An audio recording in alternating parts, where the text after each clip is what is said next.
Here, take these pills. Is what a doctor might tell you if your lab results come back showing a problem. But what if those results are lying? What if the blood samples actually went bad while stuck in a broken hospital wall tube for 40 minutes and nobody knew?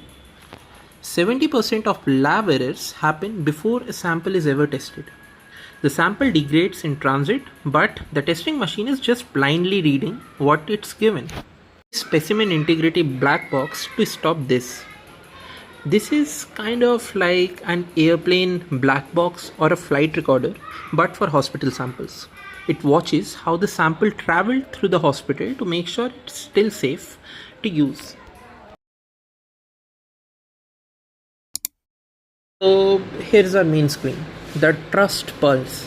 I designed this to pull in messy data from all over the hospital, like the vibrations from the pneumatic wall tubes, nurse barcode scans, and fridge temperatures. When I was building this, I knew I couldn't rely on fragile disconnected databases.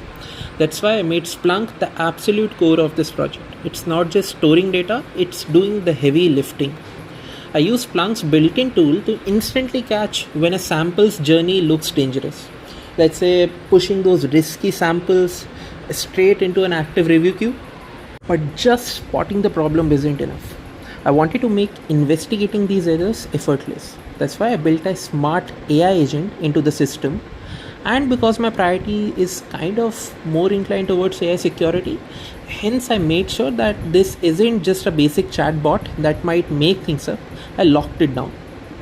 So watch the screen. The AI securely searches Splunk, looks at the exact travel history of a certain sample and figures out what went wrong. I gave it a strict rule. It only allowed to use real number pulled from straight out of Splunk. So it's not hallucinating.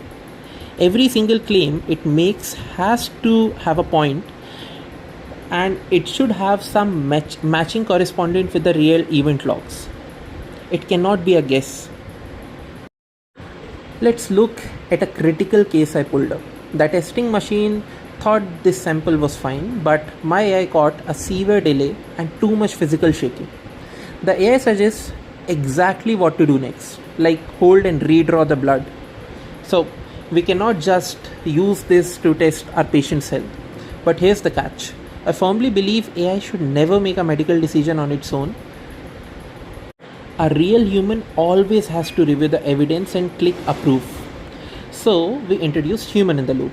Once they do, I built the system to save that decision permanently back into Splunk that creates a bulletproof record of exactly who made the call and why. Finally, I wanted to help hospitals stop these problems before that even happens at all. So I used Splunk to predict future traffic jams and breakdowns in the hospital transport networks.